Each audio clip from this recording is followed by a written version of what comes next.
Good morning, students. My name is Aarti Gupta. Today I am going to teach you Foreign Trade of India of class BCom 4th semester. Okay?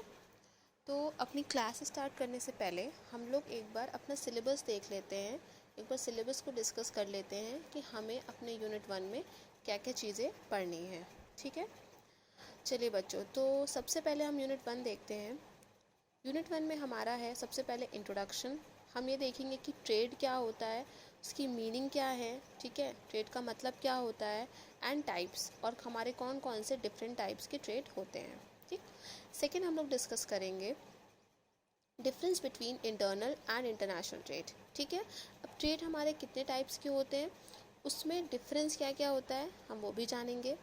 Then हम लोग पढ़ेंगे concept assumptions and criticism of international trade theories. ठीक है, हमारी कुछ international trade theories बताई गई हैं जिनके बारे में हम लोग डिस्कस करेंगे. देन इंडियाज़ इंटरनल ट्रेड क्या होता है, उसके characteristics and problems, coastal trade and terms of trade. ठीक है, ये सारी चीज़ें हम 1 बाय 1 करके लेक्चर वाइज अपने यूनिट 1 में डिस्कस करेंगे. ठीक है, तो चलिए बच्चों, आज का हमारा सबसे पहला टॉपिक है जो हमारा लेक्चर 1 है, वो आपका रिलेटेड है ट्रेड से. ठीक है, ट्रेड क्या होता है, उसकी मीनिंग क्या होती है, एंड हमारे कौन कौन से ट्रेड होते हैं. ठीक है, चलिए अब हम लोग डिस्कस करते हैं. सो बच्चों, सबसे पहले हम लोग ये जान लेते हैं कि ट्रेड क्या होता है. ठीक है, ट्रेड का मतलब क्या होता है. देखिए, ट्रेड को हम लोग हिंदी में व्यापार बोलते हैं. ठीक, ट्रेड का बहुत आसान सा मतलब है, हर कोई जानता होगा. ठीक है, आपने सुना होगा कि जब भी कोई भी पर्सन किसी दूसरे पर्सन से गुड्स या सर्विसेज एक्सचेंज करता है, ठीक है, खरीदता या बेचता है, तो उसी को हम क्या बोलते हैं, ट्रेड बोलते हैं. ठीक है, ये हमारा सिंपल सी भाषा में ट्रेड कहलाता है. ठीक, तो ट्रेड क्या है, ट्रेड एक ऐसा व्यापार है जो गुड्स और सर्विसेज जब हम किसी भी पर्सन से परचेज़ करते हैं, ठीक है, या सेल करते हैं, तो वो हमारा ट्रेड कहलाता है. ठीक है, उसको हम व्यापार कहते हैं. अब trade is the fundamental state of business activity. It includes sale and purchase of the goods और सर्विसेज. ठीक है, ट्रेड हमारी क्या है, ट्रेड हमारी एक तरह से बिजनेस एक्टिविटी है. ठीक है बच्चों, देखो मैं आप लोग को एक ट्रेड में और बिज़नेस में डिफरेंस बता दे रही हूँ. बहुत सारे लोग ट्रेड को बिज़नेस समझते हैं. ठीक है, ट्रेड हमारा बिज़नेस होता है, लेकिन दोनों के जो कंसेप्ट हैं वो दोनों अलग अलग हैं. ठीक है, तो आप लोग को कंफ्यूज नहीं होना है.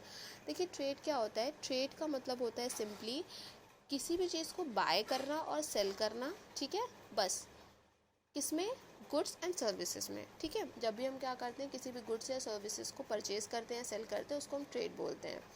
ठीक है, बिज़नेस क्या होता है, बिज़नेस हमारा सिर्फ बाइंग एंड सेलिंग से रिलेटेड नहीं होता है.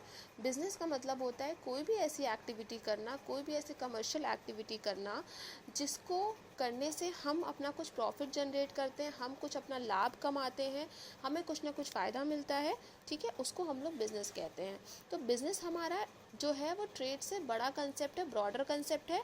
ट्रेड हमारा सिर्फ बाइंग और सेलिंग तक ही रहता है, बट जब बिज़नेस की बात करते हैं तो बिज़नेस में हमारी और बहुत सारी एक्टिविटीज़ भी आ जाती हैं. ठीक है, चलिए आगे बढ़ते हैं. The producers build the goods, then it transfer to the wholesaler, then to a retailer, and finally reach to the consumer. ठीक है, देखिए, अब कोई भी पर्सन के पास या कोई भी कंज्यूमर्स होते हैं जो उनके पास डायरेक्टली तो कोई गुड्स पहुंच नहीं जाता है. ठीक है, सबसे पहले गुड्स को क्या किया जाता है, मैन्युफैक्चर किया जाता है, बनाया जाता है. तो कौन बनाते हैं इसको, प्रोड्यूसर्स बनाते हैं, मैन्युफैक्चरर्स बनाते हैं. ठीक है, उसके बाद अब मैन्युफैक्चर डायरेक्टली कंज्यूमर से कांटेक्ट नहीं करेगा, तो मैन्युफैक्चर क्या करेगा, उन गुड्स को होलसेलर को क्या करेगा, सेल करेगा. होलसेलर कौन होते हैं वो हम लोग अभी आगे के लेक्चर्स में पढ़ेंगे. ठीक है, देन होलसेलर क्या करता है, वो रिटेलर को सेल करता है. अब रिटेलर जो होते हैं देन वो फाइनली हमारे कंज्यूमर्स तक गुड्स को पहुंचाते हैं. ठीक है, तो ये एक तरह से चेन बन जाती है, एक तरह से लिंक टू लिंक होकर के पर्सन टू पर्सन क्या होता है, कंज्यूमर तक गुड्स पहुंचता है. ठीक है, क्योंकि ये बहुत ब्रॉड कंसेप्ट है. ट्रेड सिंपली अगर हम बड़े लेवल पे ट्रेड करते हैं तो कभी भी मैन्युफैक्चर टू कंज्यूमर गुड्स पहुँचते पहुँचते हमारे बहुत सारे लिंक बन जाते हैं. ठीक है, चाहे वो होलसेलर हो चाहे वो रिटेलर हो, तो हम क्या करते हैं, बहुत सारे माध्यम से होकर के गुजरते हैं. ठीक है, ट्रेड को करने के लिए. चलिए, तो आई होप आप लोग को ट्रेड की मीनिंग समझ में आ गई होगी. ठीक है बच्चों, चलिए अब हम डिस्कस करते हैं कि हमारे डिफरेंट टाइप्स के ट्रेड कौन कौन से होते हैं, ठीक है।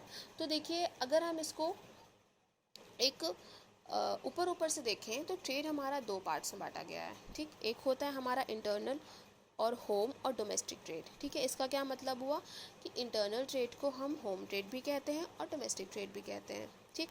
सेकेंड हमारा है एक्सटर्नल और फॉरेन और इंटरनेशनल ट्रेड, यानी कि इसको हम फॉरेन ट्रेड भी कह सकते हैं और इंटरनेशनल ट्रेड भी कह सकते हैं। तो यहाँ से देखिए हमें दो बातें पता चलती हैं कि इंटरनल को हम होम और डोमेस्टिक ट्रेड भी बोलते हैं, तो कभी कंफ्यूज मत होना, और एक्सटर्नल को हम फॉरेन ट्रेड और इंटरनेशनल ट्रेड भी कहते हैं, ठीक है। चलिए अब हम वन बाय वन करके देखते हैं कि इंटरनल ट्रेड क्या होता है, एक्सटर्नल ट्रेड क्या होता है। Now what is internal trade, ठीक है। देखिए क्या होता है कि जब भी हम किसी भी कंट्री में होकर के उसी कंट्री के लोगों के साथ डील करते हैं गुड्स एंड सर्विसेज में, ठीक है, तो वो हमारा इंटरनल ट्रेड कहलाता है, होम ट्रेड कहलाता है, ठीक, जिसको हम डोमेस्टिक ट्रेड भी कहते हैं। Internal trade is also known as home trade. It is conducted within the political and geographical boundaries of a country. ठीक है, यानी कि हमारी कंट्री की जो बाउंड्रीज़ हैं, मतलब हमारी कंट्री से मान लो इंडिया है, तो इंडिया के अंदर रह करके जितने भी स्टेट्स हैं, जितने भी सिटीज़ हैं, इसमें रह करके हम क्या कर रहे हैं, किसी पर्सन के साथ डील कर रहे हैं, ट्रेड कर रहे हैं, तो वो हमारा क्या कहलाता है, वो हमारा इंटरनल ट्रेड कहलाता है, क्योंकि वो हमारी कंट्री के अंदर ही हो रहा है, वो हमारी कंट्री के बाहर नहीं हो रहा है, ठीक है। अब इसको हम एक एग्जांपल से देखते हैं। पहले लिखा है इसमें it can be at local level, regional level और नेशनल लेवल, ठीक है। अब देखिए इसमें क्या लिखा है कि ये लोकल लेवल पे हो सकता है। लोकल लेवल का मतलब होता है कि मान लीजिए एक सिटी के अंदर ही लोग क्या कर रहे हैं, बिजनेस को कर रहे हैं, ट्रेड को कर रहे हैं। देन रीजनल लेवल पे कि भाई सिटी टू सिटी क्या कर रहे हैं, गुड्स को ट्रांसफ़र कर रहे हैं, परचेज कर रहे हैं, सेल कर रहे हैं। और नेशनल लेवल पे, ठीक है, स्टेट वाइज भी क्या कर सकते हैं, हम ट्रेड कर सकते हैं। तो ये क्या है, मतलब एक नेशन के अंदर रह करके, एक लिमिटेड एरिया के अंदर रह करके हम अपने व्यापार को करते हैं, वो हमारा क्या कहलाता है, इंटरनल ट्रेड, ठीक है। इसको हिंदी में हम आंतरिक व्यापार कहते हैं। जैसा कि यहाँ पे एग्जांपल दिया है, hence trade carried on among traders of Delhi, Mumbai etcetera is called home trade, ठीक है। हम जानते हैं दिल्ली भी हमारा इंडिया के अंदर है, मुंबई भी हमारा इंडिया के अंदर है, तो हम दिल्ली और मुंबई क्या कर रहे हैं, आपस में दिल्ली के लोग या मुंबई के लोग आपस में ट्रेड कर रहे हैं, व्यापार कर रहे हैं, तो वो हमारा इंटरनल ट्रेड कहलाएगा, ठीक। चलिए अब आगे देखते हैं। अब इंटरनल ट्रेड को भी बच्चों दो पार्ट्स में बांटा गया है, ठीक है। पहला आपका है होलसेल ट्रेड, देन आपका है रिटेल ट्रेड, ठीक है। अब देखिए होलसेल ट्रेड क्या होता है। It involves buying in large quantities from producers और मैन्युफैक्चरर्स। देखिए मैंने आपको बताया कि कोई भी प्रोडक्ट पहले बनाया जाता है, ठीक है, उसको कौन बनाते हैं, उसको मैन्युफैक्चरर्स बनाते हैं, जिनको हम प्रोड्यूसर्स भी कहते हैं, ठीक है। तो अब प्रोड्यूसर्स क्या करेंगे, प्रोड्यूसर्स सबसे पहले अपने गुड्स को होलसेलर को सेल करेंगे, ठीक। होलसेलर कौन होता है, जो किसी भी चीज़ की स्पेशलिटी ऑफ गुड्स रखता है, किसी भी कोई भी गुड्स जो होते हैं बल्क क्वांटिटी में, बल्क का मतलब होता है कि बहुत ज़्यादा क्वांटिटी में, बहुत ज़्यादा मात्रा में जब अपने पास गुड्स को रखता है, अपने पास गुड्स को स्टोर करके रखता है, ठीक है, तो उसको हम होलसेलर बोलते हैं, ठीक है। होलसेलर जो होते हैं वो बहुत ज़्यादा प्रोडक्ट्स वैरायटी में डील नहीं करते हैं। इसका मतलब है कि वो 2 या 3 तरह के प्रोडक्ट्स मोस्टली अपने पास रखते हैं, बट ज़्यादा अमाउंट में रखते हैं और कम रेट पे बेचते हैं, ठीक है। तो यहाँ पे क्या हो रहा है कि लार्ज क्वांटिटी में क्या करते हैं होलसेलर, प्रोड्यूसर से, मैन्युफैक्चरर से परचेज करते हैं and selling in lots to retailers for resale to consumers. और फिर क्या करते हैं, रिटेलर्स को सेल कर देते हैं ताकि रिटेलर्स हमारे उसको आगे जा कर के कंज्यूमर्स को गुड्स सेल करें। The wholesaler is a link between manufacturer and retailer. देखिए अब जो आपका होलसेलर होता है वो एक लिंक होता है, ठीक है, किसके बीच में, मैन्युफैक्चरर के बीच में और रिटेलर के बीच में, ठीक है। लिंक कैसे हुआ, होलसेलर ने क्या किया, मैन्युफैक्चरर से गुड परचेज किया और किसको सेल कर दिया, रिटेलर को सेल कर दिया, तो बीच में वो क्या बन गया, एक लिंक बन गया, इसलिए उसको हम क्या बोलते हैं, link between manufacturer and retailer. A wholesaler occupies prominent position since manufacturers as well as retailers both are dependent upon him, ठीक है। अब यहाँ पे कह रहे हैं कि होलसेलर जो है बहुत ही इंपॉर्टेंट, प्रोमिनेंट मतलब बहुत इंपॉर्टेंट पोजीशन रखते हैं, बहुत इंपॉर्टेंट रोल प्ले करते हैं, क्योंकि ये क्या कर रहे हैं, ये कहीं ना कहीं एज अ लिंक काम कर रहे हैं, ठीक है। मैन्युफैक्चरर्स भी होलसेलर पे डिपेंड है, आपके रिटेलर्स भी होलसेलर पे डिपेंड है। मैन्युफैक्चरर्स इसलिए डिपेंड है क्योंकि मैन्युफैक्चरर्स को अपना गुड्स इनको सेल करना है ताकि वो प्रॉफिट अपना अर्न कर सकें। रिटेलर्स क्यों चाहते हैं, क्योंकि रिटेलर्स को परचेज करना है ताकि वो कंज्यूमर्स को सेल करके कहीं ना कहीं अपना प्रॉफिट जनरेट कर सकें। तो दोनों ही क्या है, दोनों के लिए ही हमारे जो होलसेलर है वो बहुत इंपॉर्टेंट होते हैं। Wholesaler act as a intermediary between producers and retailers. Intermediary कौन होता है? इंटरमीडिएटरी का मतलब होता है कि जब भी कोई दो लोगों के बीच में एक तीसरा पर्सन होता है जो दो लोगों को जोड़ने का काम करता है, उसको हम इंटरमीडिएटरी कहते हैं। तो होलसेलर क्या करता है? होलसेलर एक तरह से इंटरमीडिएटरी का काम करता है प्रोड्यूसर्स और सेलर्स के बीच में, रिटेलर्स के बीच में, ठीक है। चलिए, ये आपका होलसेल ट्रेड था। अब सेकंड हमारा है रिटेल ट्रेड, ठीक है। जैसा कि मैंने आप लोग को बताया, होलसेलर क्या करते हैं? रिटेलर्स को गुड सेल करते हैं। अब रिटेलर्स क्या करते हैं? उसको कंज्यूमर्स को गुड सेल करते हैं, ठीक है। तो इसमें है, it involves buying in smaller lots from the wholesalers and selling in very small quantities to the consumers for personal use, ठीक है। देखिए, होलसेलर जो होते हैं वो मैन्युफैक्चरर से बल्क क्वांटिटी में बहुत ज़्यादा मात्रा में गुड्स को परचेज़ करते हैं, ख़रीदते हैं, ठीक है। लेकिन जो अपने रिटेलर्स होते हैं वो छोटी मात्रा में हमारे होलसेलर से गुड्स को परचेज़ करते हैं, ठीक है। वो बहुत ज़्यादा वो वैरायटी ऑफ गुड्स रखते हैं, मतलब डिफरेंट वैरायटी के गुड्स रखते हैं। जैसे आप लोग अपने कॉलोनी वगैरह में देखते होंगे, रिटेल जो आपके रिटेलर्स की शॉप वगैरह होती हैं, वो लोग कितने वैरायटी के गुड्स रखते हैं, ठीक है। तो क्या होता है, बट वो छोटी छोटी क्वांटिटी में रखते हैं। बट जब आप किसी होलसेलर की शॉप पे जाओगे तो वो क्या करते हैं, वो किसी, जैसे मान लीजिए किसी ने क्या किया, वीट में डील कर रहे हैं, कोई चावल बेच रहा है, तो एक पर्टिकुलर वो क्या करते हैं, एक गुड्स को ले लेते हैं और उन्हीं में डीलिंग करते हैं, ठीक है। तो देन आपका है, the retailer is the last link in the chain of distribution. देखिए, रिटेलर आपका लास्ट लिंक क्यों बोला गया है, ये आपको ऑब्जेक्टिव में क्वेश्चन बन सकता है कि आपके लास्ट लिंक कौन होते हैं। लास्ट लिंक का मतलब होता है कि सबसे आखिरी लिंक जो क्या करता है, डिस्ट्रीब्यूशन को पूरा करता है। डिस्ट्रीब्यूशन का मतलब क्या होता है कि जैसा कि हम देख रहे हैं कि प्रोड्यूसर से गुड होलसेलर पे आ रहा है, होलसेलर से रिटेलर पे आ रहा है, रिटेलर से गुड कंज्यूमर से आ रहा है। तो ये क्या किया जा रहा है, ये 1 बाय 1 करके डिस्ट्रीब्यूट किया जा रहा है, ठीक है। अब लास्ट लिंक क्यों है, क्योंकि कंज्यूमर्स तक पहुंचाने का लास्ट, मतलब जो आखिरी डिस्ट्रीब्यूशन चैनल है वो हमारे रिटेलर्स हैं, इसलिए हम उनको क्या बोलते हैं, लास्ट लिंक बोलते हैं। He establishes a link between wholesalers and consumers. जैसा कि आपने देखा, जो आपके होलसेलर्स हैं वो मैन्युफैक्चरर्स और रिटेलर्स के बीच में लिंक क्रिएट कर रहे हैं, वैसे ही आपके जो रिटेलर्स हैं वो कंज्यूमर्स और होलसेलर के बीच में एक लिंक क्रिएट करते हैं। वो होलसेलर से परचेज करते हैं और अपने कंज्यूमर्स को सेल करते हैं, इसलिए वो एज अ लिंक इन दोनों के बीच में काम कर रहे हैं। There are different types of retailers, small as well as large, ठीक है। देखिए, आपके डिफरेंट टाइप के रिटेलर्स होते हैं, कुछ स्मॉल होते हैं, ठीक है, कुछ लार्ज होते हैं। मतलब कुछ बड़े रिटेलर्स होते हैं जिनके पास कैपिटल ज़्यादा होती है, ठीक है। कुछ छोटे रिटेलर्स होते हैं जिनकी छोटी शॉप्स होती हैं। उसके बाद है, small scale retailers includes hawkers, peddlers, general shops etcetera, ठीक है। ये हमारे कुछ एग्जांपल्स थे जो रिटेलर्स के एग्जांपल्स कहे जाते हैं। चलिए, हमने इंटरनल ट्रेड के बारे में पढ़ लिया। इंटरनल ट्रेड को 2 पार्ट में बांटा गया था, दैट इज़ होलसेल ट्रेड और रिटेल ट्रेड, ठीक है। अब हम बात करते हैं एक्सटर्नल ट्रेड। तो एक्सटर्नल ट्रेड क्या होता है, जैसा कि हमने पढ़ा, इंटरनल ट्रेड का मतलब क्या होता है कि जब भी कोई पर्सन अपनी कंट्री में रह कर के ट्रेड करता है, गुड्स को बाय और सेल करता है, तो उसको हम इंटरनल ट्रेड कहते हैं, ठीक है। एक्सटर्नल ट्रेड क्या होता है कि जब भी कोई पर्सन अपनी कंट्री में रह कर के किसी बाहर की कंट्री से किसी भी गुड्स या सर्विसेज को परचेज करता है, एक्सचेंज करता है, तो उसको हम फॉरेन ट्रेड बोलते हैं, ठीक है। फॉरेन ट्रेड को हम इंटरनेशनल ट्रेड भी बोलते हैं, ठीक। अब और इसको हम एक्सटर्नल ट्रेड भी बोलते हैं, ठीक है। अब यहाँ पे क्या हो रहा है, यहाँ पे हम अपनी कंट्री में ही परचेज नहीं कर रहे हैं, सेल कर रहे हैं गुड्स और सर्विसेज को। अब हमारा एरिया क्या हो गया है, ब्रॉड हो गया है, अब हम बाहर की कंट्रीज़ के साथ डीलिंग कर रहे हैं, तो that is external trade. It refers to buying and selling between 2 और मोर कंट्रीज, ठीक है। यानी कि 2 या 2 कंट्री से ज़्यादा जब डील करते हैं तो हमारा एक्सटर्नल ट्रेड कहलाता है।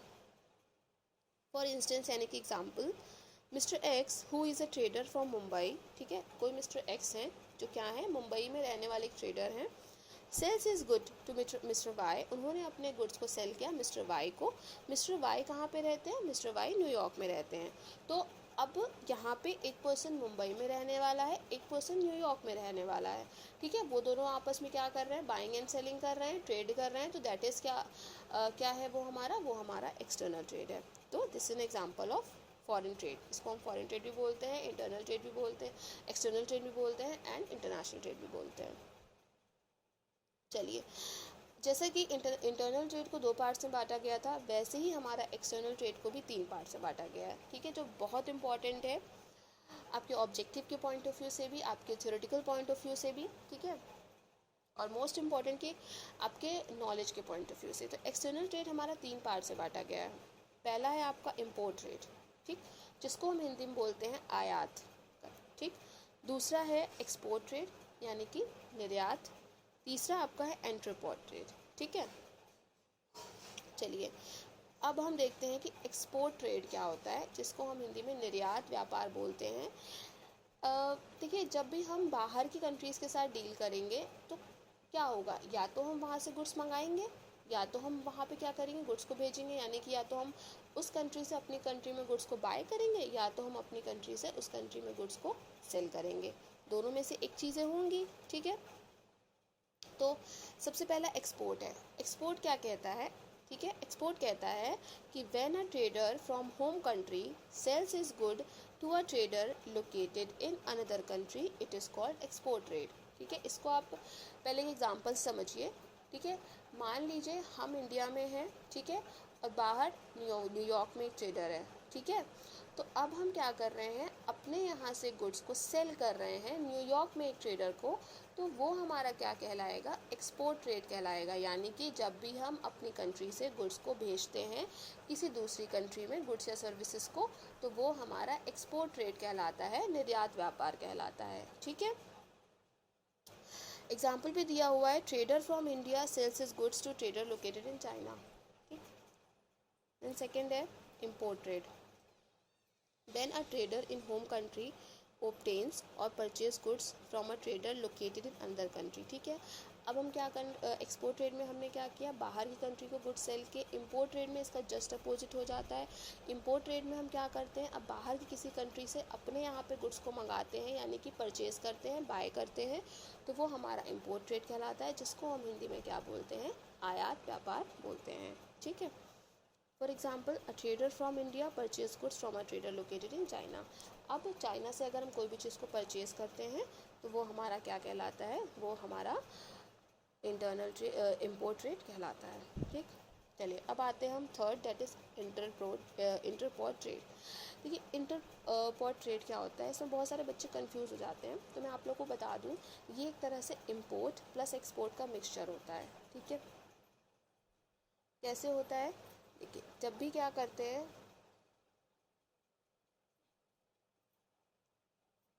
जब भी हम किसी और कंट्री से गुड्स को मंगाते हैं और उसको दूसरी कंट्री में क्या करते हैं, वापस से एक्सपोर्ट करते हैं। यानी कि हमने क्या किया, किसी यूएसए से गुड्स को मंगाया और जापान में उस गुड्स को वापस से क्या कर दिया, एक्सपोर्ट कर दिया, तो वो हमारा क्या कहलाएगा, वो हमारा इंटरपोर्ट कहलाएगा, ठीक है, इंटरपोर्ट ट्रेड कहलाएगा। When goods are imported from one country and then re-exported after doing some processing, it is called interport trade. In brief, it can be also called री-एक्सपोर्ट। इसको री-एक्सपोर्ट क्यों बोलते हैं, क्योंकि हम एक जगह से मंगा करके इसको दूसरी जगह पे वापस से ट्रांसफ़र करते हैं। For example, an Indian trader from India purchase some raw material और spare parts from a Japanese trader, ठीक है। जापान से हमने क्या किया, गुड्स को इम्पोर्ट किया, देन उसको हमने यहाँ पे कन्वर्ट करके फिनिश गुड्स में वापस से क्या कर दिया, यूएसए को भेज दिया, तो ये हमारा इंटरपोर्ट ट्रेड कहलाता है, ठीक है। चलिए स्टूडेंट्स, ये हमारा आज का टॉपिक था। आई होप आप लोग को समझ में आया होगा, trade, it's meaning and types, ठीक है। इसके आगे हम नेक्स्ट लेक्चर में डिस्कस करेंगे, ओके। Thank you class.